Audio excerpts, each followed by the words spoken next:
Al Jazeera Podcasts.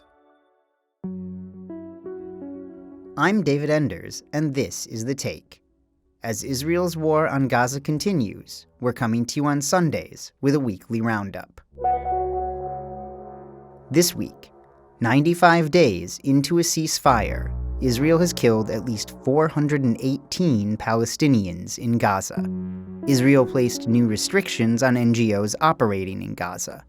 As the new year began, Palestinians in Gaza continued to put hopes in a fragile ceasefire. Today is Sunday, January 4. Israel has killed more than 71,384 Palestinians in Gaza since October 7, 2023. Israel enacted new rules for NGOs operating in Gaza on January 1st, further restricting what little aid is available to Palestinians there. Al Jazeera's Tareq Abu Azzoum reported from Deir al-Balah in central Gaza. Late December 2025, Israel announced that 37 humanitarian NGOs operating in Gaza would be banned or suspended from operating in the territory if they did not meet the criteria of the new Israeli registration system that requires from each organization to provide a detailed list of its employees, including Palestinian staff, and also providing a further personal identification information for Israeli security vetting. Under the first phase of the ceasefire agreement, the Strip must be witnessing some sort of comprehensive alleviation for the humanitarian crisis.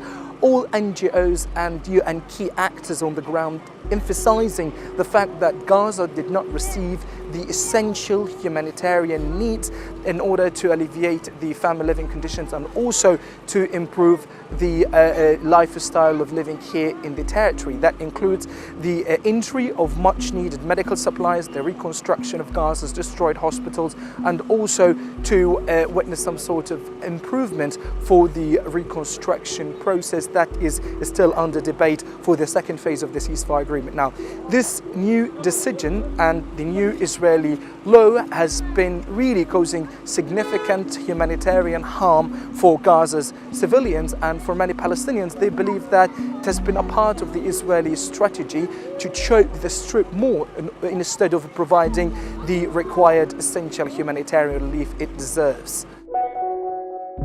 A new year brings the same challenges for Palestinians in Gaza. This is Al Jazeera's Hani Mahmoud in Gaza City. For the past couple hours, we walked around the block here and we couldn't help but hear people talk about the start of this new year. And for a lot of them, and we couldn't help but hear them, this one common thread among people that does not mean the beginning of a new year or the start of a new year does not mean a fresh start. It's basically another day filled with the struggle and shortages of basic necessities and filled with the ongoing crisis that started more than 2 years ago with the beginning of the mass bombardment across the Gaza Strip. So here the new year, it starts, but not with hope, not with wishes, rather with loss and uncertainty. Families across the Gaza Strip are entering 2026 and they are still displaced, they're still hungry, they live in tents, they live in bombed out homes that are at risk of collapse. And that's the thing that people have been talking about. Their discussion, their conversation is centered on this particular topic, survival. New Year's Day saw thousands of people take to the streets in Istanbul to show solidarity with people in Gaza. Here's Al Jazeera's Sinem Koseoglu.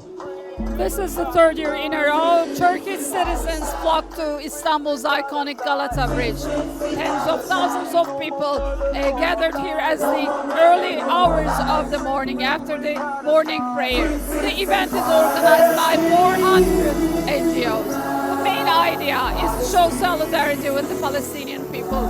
These people here still believe that boycott is a solution. They believe the current ceasefire is just a slow motion of the genocide and they want it to stop.